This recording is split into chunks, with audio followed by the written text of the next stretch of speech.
Hello everyone, स्वागत है आपका ब्लेंडर बिगिनर्स कोर्स के पार्ट 11th में, जिसमें आज हम डिस्कस करने वाले हैं दो इम्पोर्टेंट टूल्स के बारे में, नाइफ टूल और बेवल टूल। तो दोस्तों हम इनके बारे में डिस्कस करेंगे और ये कुछ इम्पोर्टेंट टूल्स हैं जो कि हमारे एडिट मोड में होते हैं और हम इनकी मदद से ज्योमेट्री को मॉडिफाई कर सकते हैं और कोई भी टाइप का मॉडल बना सकते हैं। तो दोस्तों स्टार्ट करते हैं। पहले हमें यहाँ पे एडिट मोड में जाना है। तो पहला जो टूल हम डिस्कस करने वाले हैं वो है नाइफ टूल। तो दोस्तों नाइफ टूल आपको यहाँ पे दिखेगा, तो ये हमारा नाइफ टूल है। आपको यहाँ पे दिखेगा ये नाइफ टूल है और इसमें भी हमारे दो टाइप के टूल होते हैं, एक तो नाइफ और एक बाइसेक्ट। तो पहले हम नाइफ के बारे में जानते हैं। तो आपको अब ये दिख रहा होगा जो हमारे पास ये एरो है, ये नाइफ जैसा बन चुका है, तो हमारा नाइफ टूल एक्टिवेट हो चुका है। तो दोस्तों ये आपको दिखेगा कि ये कट बना रहा है। तो अभी हम इसको डिसेलेक्ट करते हैं और हम W दबा के इसको डिसेलेक्ट करते हैं और हम दोबारा नाइफ टूल पे जाते हैं। ये हमारे पास नाइफ टूल है। तो दोस्तों अब नाइफ टूल करता क्या है, ये हमारे ज्योमेट्री में कट्स बनाता है और जो कट्स होते हैं वो हमारी एक न्यू ज्योमेट्री बन जाते हैं। तो ये बेसिकली हमारी ज्योमेट्री को कट और सब डिवाइड करता है। तो जैसे हमें किसी भी प्लेन पे जाके इसको जस्ट क्लिक करना है तो आपको दिखेगा ये यहाँ पे स्टार्ट हो चुका है और आप अपनी मर्ज़ी से इसको क्लिक करके और कट बना सकते हैं। तो हम इसको जैसे ये कट बना चुके हैं और अभी हमें एंटर प्रेस करना है। तो हम एंटर प्रेस करेंगे तो आप देखेंगे हमारे पास कट बन चुका है। अभी हम फेस मोड में जाते हैं तो आपको दिखेगा ये हमारे पास कट बन चुका है। तो ये हमारा न्यू ज्योमेट्री बन चुकी है, इसको कट कर चुका है। जैसे हम इसको एक्सक्लूड करेंगे तो आपको दिखेगा ये न्यू ज्योमेट्री बन चुकी है। और इसी तरह से हम कैसे भी हम इसको कट कर सकते हैं। इसका दोस्तों शॉर्टकट है, आप अपने कीबोर्ड में के दबा सकते हैं। तो जब हम के दबाएंगे तो ये हमारा नाइफ टूल एक्टिवेट हो जाएगा और अब हम इसको कट कर सकते हैं। और इसको रिलीज़ करने के लिए जैसे मान लो आपको अब अपना ऑपरेशन कैंसिल करना है तो हम राइट माउस क्लिक दबा सकते हैं, तो ये कैंसिल हो जाएगा। फिर हम के दबाते हैं और ये नाइफ टूल एक्टिवेट हो चुका है। और अब हम इसको कंफर्म करने के लिए एंटर दबाएंगे। तो ये एंटर दबाते हैं तो ये कंफर्म हो चुका है। इसी तरह से इसको भी एक्सक्लूड कर सकते हैं और ये हमारा नया कट बन चुका है। तो दोस्तों ये काफ़ी अच्छा ऑप्शन है। आप किसी भी तरह से यहाँ पे मैनुअल लाइन बना सकते हैं और किसी भी रीजन को कट कर सकते हैं, सब डिवाइड कर सकते हैं।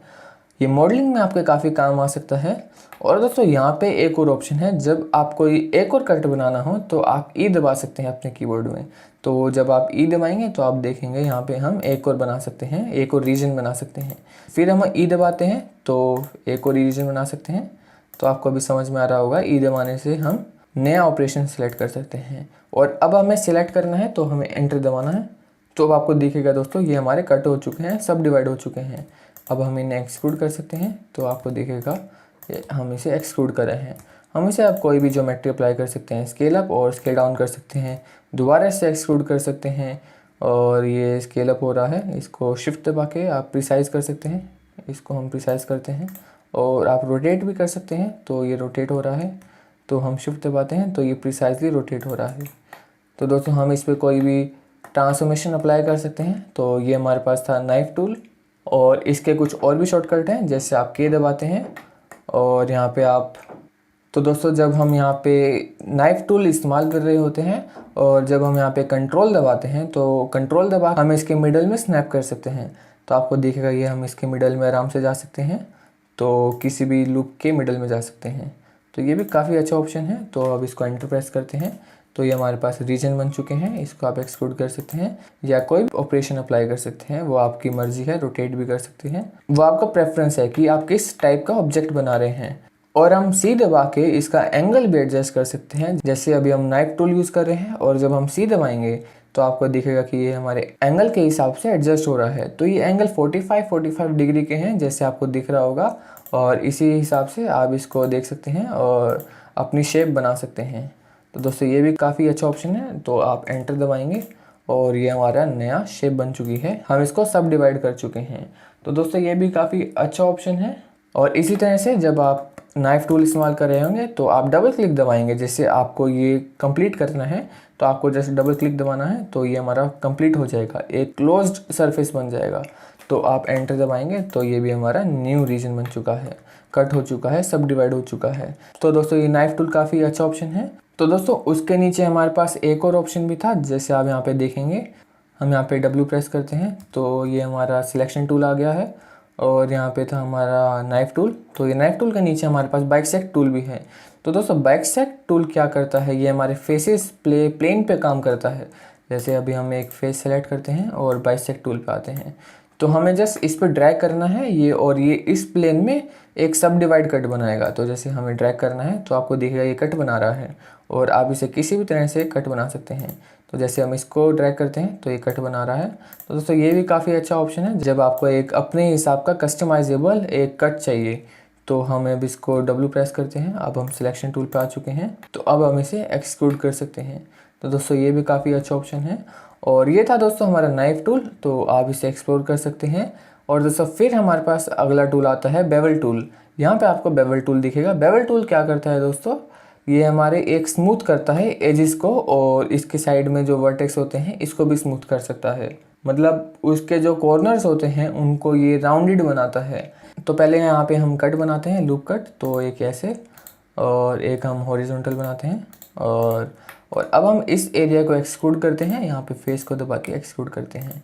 तो जब हम इसमें अब ऑब्जेक्ट मोड में आएंगे तो आपको दिखेगा ये एरिया जो है, अब आपको दिखेगा कि यहाँ पे ये स्मूथ नहीं लग रहा, ऐसा लग रहा है कि हमने इसको शार्पली एक्सट्रूड कर रखा है। तो अब हमें इस एरिया को स्मूथ करने के लिए क्या करना पड़ेगा दोस्तों, हम बेवल टूल में आएंगे, हम एडिट मोड में आएंगे, और आपको यहाँ पे बेवल टूल दिखेगा, ये रहा बेवल टूल, और आप इसको सेलेक्ट कर सकते हैं। जैसे हम यहाँ पे एजिस सेलेक्ट करते हैं, ये वाला एजिस डी सेलेक्ट करते हैं हम, डी सेलेक्ट करने के लिए हम Ctrl+A दबाते हैं, और अभी हम ये दोनों एजेस सेलेक्ट करते हैं, ये वाला और ये वाला। तो अब आप इसको अप्लाई करेंगे और आपको ड्रैग करना है सिंपल, तो आपको दिखेगा ये बेवल हो रहा है, और इसको हम कंफर्म करते हैं और अब इसकी प्रॉपर्टीज़ में जाते हैं।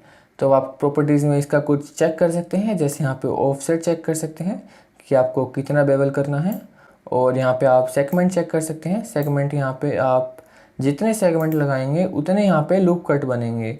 तो हम यहाँ पे 3 लगाते हैं, 3 से 4 के बीच में दोस्तों काफ़ी सही रहते हैं। तो आपको दिखेगा यहाँ पे बेवल बन चुके हैं, और अब इसको आप सेलेक्ट कर सकते हैं और वापस ऑब्जेक्ट मोड में ला सकते हैं। तो दोस्तों अब आपको यहाँ पे स्मूथ दिख रहा होगा, और अभी हम यहाँ पे शेड स्मूथ करते हैं और यहाँ पे इसका एंगल चेंज करते हैं, तो इसका ऑटो स्मूथ करते हैं। तो दोस्तों अब आपको काफ़ी क्लीन दिख रहा होगा कि ये जस्ट हमने। तो दोस्तों अब हम इस पूरे क्यूब को बेवल करेंगे। तो जैसे हम पूरा सेलेक्ट करते हैं और बेवल करते हैं, तो दोस्तों बेवल का आपके पास शॉर्टकट भी है, आप जस्ट अपने कीबोर्ड में Ctrl+B दबा सकते हैं और आप देखेंगे ये बेवल हो रहा है। और आप जब स्क्रॉल व्हील करेंगे तो आपको दिखेगा ये हमारे लूप कट बढ़ और घट रहे हैं। तो आप इसको अपने हिसाब से एडजस्ट कर सकते हैं। तो जैसे हम यहाँ पे इतने लूप कट लगाते हैं और इतना बेवल करते हैं, और हम इस ऑपरेशन सेलेक्ट करते हैं, और अभी हम ऑब्जेक्ट मोड में आते हैं। तो दोस्तों आपको दिखेगा ये काफ़ी फिनिशिंग से इसके जो एजेस हैं वो स्मूथ हो चुके हैं। अब आप इसको शेड स्मूथ करोगे तो अब आपको दिखेगा ये काफ़ी क्लीन दिख रहा है, और जैसे रियल वर्ल्ड में हमारे पे ऑब्जेक्ट होते हैं वैसा दिख रहा है। तो ये काफ़ी अच्छा टूल है दोस्तों जब भी आपको कोई एजेस स्मूथ करने हो। और हमारे पास 2 टाइप के बेवल टूल होते हैं। तो दोस्तों वर्टेक्स बेवल का भी हमारे पास अलग शॉर्टकट है। आप अपने कीबोर्ड में अभी आप एडिट मोड में आएंगे और अपने कीबोर्ड में Shift+Ctrl+B दबाएंगे। तो अब आप इसको पूरा सेलेक्ट करेंगे और Shift+Ctrl+B दबाएंगे। तो अभी हम B दबाते हैं, तो आपको दिखेगा दोस्तों इसके जो वर्टेक्स हैं अब ये स्मूथ हो रहे हैं। तो अब हम इनको इसी तरह से आप स्क्रॉल व्हील दबा के इसके जो सेगमेंट्स हैं वो ऐड कर सकते हैं। और अभी हम इसको सेलेक्ट करते हैं, तो कंफर्म करने के लिए जस्ट आपको क्लिक करना है, और आपको दिखेगा दोस्तों ये काफ़ी स्मूथली इसके जो एजेस थे, कॉर्नर्स थे, वो स्मूथ हो चुके हैं। तो हम शेड स्मूथ करते हैं तो आपको दिखेगा कि ये काफ़ी अच्छा लग रहा है, और इसका हम एंगल भी एडजस्ट कर सकते हैं। नॉर्मल पे जाके हमें ऑटो स्मूथ करना है। तो दोस्तों अब आपको दिखेगा ये काफ़ी अच्छा लग रहा है, और जैसे रियल वर्ल्ड में डाइज होता है हमारे पास एक वैसा दिख रहा है। तो दोस्तों ये हमारा बेवल टूल था, और आप इसको एक्सप्लोर कर सकते हैं। तो यहाँ पे हमारा बेवल टूल है, तो इसका शॉर्टकट Ctrl+B होता है। आप इसको एक्सप्लोर कर सकते हैं, और ये बेसिकली स्मूथ करने के काम आता है एजेस और वर्टेक्स। तो दोस्तों आज की वीडियो में हमने 2 टूल के बारे में डिस्कस किया, एक तो नाइफ टूल और एक बेवल टूल।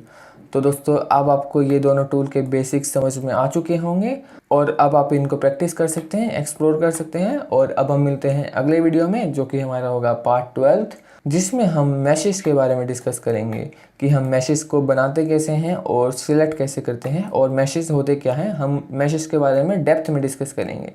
तो दोस्तों अब मिलते हैं अगली वीडियो में, जब तक आप इसे प्रैक्टिस कर सकते हैं। Thank you.